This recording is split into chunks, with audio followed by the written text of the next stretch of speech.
Photoshop মোবাইলের মাধ্যমে। কথাটা শুনতে একটু আজব মনে হলো, এটাই সত্যি। বন্ধুরা, আমরা অনেকে জানি যে ফটোশপ সিএসএস সেটআপ শুধু কম্পিউটার, ল্যাপটপ এসবের মাধ্যমে করে। বাট আমি আজকে যে প্রসেসটা আমি আপনাদের দেখাবো, সেটা দেখলে আপনারা হয়তো খুব সহজে আপনাদের হাতে থেকে মোবাইল ফোনের মাধ্যমে ফটোশপ সিএসএস সেটআপ আপনাদের মোবাইলের মধ্যেই দিতে পারবেন। সো আর কথা না বাড়িয়ে আমরা সরাসরি স্ক্রিনে যাব। আর স্ক্রিনে যাওয়ার আগে একটি কথা বলতে হচ্ছে, আপনি যদি আমার চ্যানেলে এখনো সাবস্ক্রাইব করে না থাকেন তাহলে এখনই আমাদের চ্যানেলটিকে সাবস্ক্রাইব করুন। আর যদি অলরেডি সাবস্ক্রাইব করে থাকেন, থ্যাংক ইউ সো মাচ।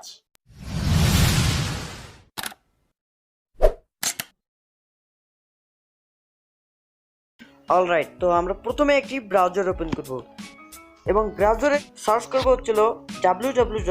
আমি লিঙ্কটা ভিডিও ডিসক্রিপশন বক্সে দিয়ে দেবো, ডোন্ট ওয়ারি। তো এখানে www টাইপ করে যেতে পারেন অথবা ডিসক্রিপশন বক্সে যে লিঙ্কটা আছে ওখানে ক্লিক করে যেতে পারেন। এখানে লিখুন photopie.com। ওকে, তো তার আগে প্রথমে আপনারা এই ডেস্কটপ সাইড মোড এটা করে নেবেন, নাহলে কিন্তু হবে না, এখানে কাজ করতে পারবেন না। এবং এখানে কাজ শুরু করার আগে মানে কিছু কাজ তো আমরা আজকে দেখাতে পারবো না, কারণ সময়ের ব্যাপার। আমরা জাস্ট এখানে একটু আলোচনা করবো যে এখানে কি কি করা যায়। তার আগে বলে নেই, আপনাদের ফোনের মধ্যে যদি মাউসের মানে আপনাদের ফোনের বডির মধ্যে যদি মাউসটা সাপোর্ট নেয়, তাহলে আমাদের কম্পিউটারের যে মাউসটা আছে সেটা যদি সাপোর্ট নেয় তাহলে খুবই খুবই ভালো হয়, তাহলে এখানে অনেক স্মুথলি কাজ করতে পারবেন। ওকে, তো প্রথমে আমরা এখানে আপনাদের একটা ফাইল ওপেন করে দেখাই। সো ওপেন ফ্রম, অথবা এই ফাইল থেকে আপনারা যেতে পারেন ওপেন কন্ট্রোল। এখানে যদি আপনাদের মোবাইলের সাথে যদি কিবোর্ড কানেক্ট করা থাকে তাহলে এখানে কন্ট্রোল+ও প্রেস করলে তাহলে ওপেন হবে। ওকে, আমরা ওপেনে ক্লিক করব এবং আমরা একটি আছে। ওকে, তো বন্ধুরা আমরা এখানে ইম্পোর্ট করে ফেললাম। তো এই দেখুন এখানে যে একটা থাম্বনেল, আমার ভিডিও এই ভিডিওর থাম্বনেল, এটা তো আপনারা চেনেন, এই ভিডিওটা দেখেছেন। তো বন্ধুরা এই ভিডিওর থাম্বনেলটা আমি এখানে বানাইনি, হয়তো পিকচার দিয়ে বানাইছি। সো ওখানে যে খুব সুন্দর করে বানা যায়, বাট এখানে আমি দেখাবো না। এখানে যদি আমার মাউস পয়েন্টারটা যদি কানেক্ট থাকতো তাহলে আমি এখানে অবশ্যই এডিটিং করা দেখাতাম। বাট অন্য যদি কোনো অ্যাডভান্স লেভেলের যদি টিউটোরিয়াল বানাই তাহলে অবশ্যই আপনাদের দেখাবো যে কিভাবে এখানে এডিটিং করতে হয়। সো আজকে আমরা কিছু এই ওয়েবসাইটের কিছু টুলের বিষয় নিয়ে আলোচনা করব। তো প্রথমে আমরা দেখতে পাচ্ছি এখানে ফাইল লেখা আছে, আমরা একটু জুম করি। ওকে, ওহো আমাদের ফটোটা নড়ে গেল। ওকে, আমরা ক্লোজ করে দেই। ওকে, তো আমরা একটু জুম করি, হচ্ছে না। নিচ থেকে এই দেখুন ফাইল, আমরা এডিটে চলে গেলাম।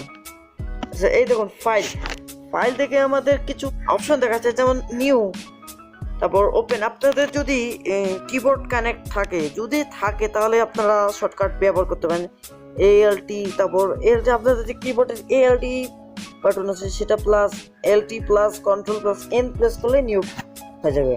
তারপর ওপেন যদি করতে চান তাহলে শর্টকাটটা এখানে দেওয়া আছে যে Ctrl+O, এরকম করে আপনারা এখানে। এবং চেক এ ফটো, এখানে ফটো না পিকচার এটা। তারপর এখান থেকে আপনারা এক্সপোর্ট লেয়ার, তারপর স্প্লিট, তারপর এটা কি স্প্লিট, তারপর এখানে সেভ আস থেকে PNG ফরম্যাট, তারপর জেপিজি, এখানে বিভিন্ন ফরম্যাট, এই ফরম্যাট অনুযায়ী আপনারা সেভ করতে পারবেন। ওকে, তো এখন আমরা যে একটু এডিট বিষয় নিয়ে আসি। এখানে আন্ডার এবং রিডো বাটন আছে, স্টেপ ফরওয়ার্ড, আরও এখানে বিভিন্ন ধরনের অপশন আছে, এটা আপনারা নিজেরা স্পেসিফিক করলে।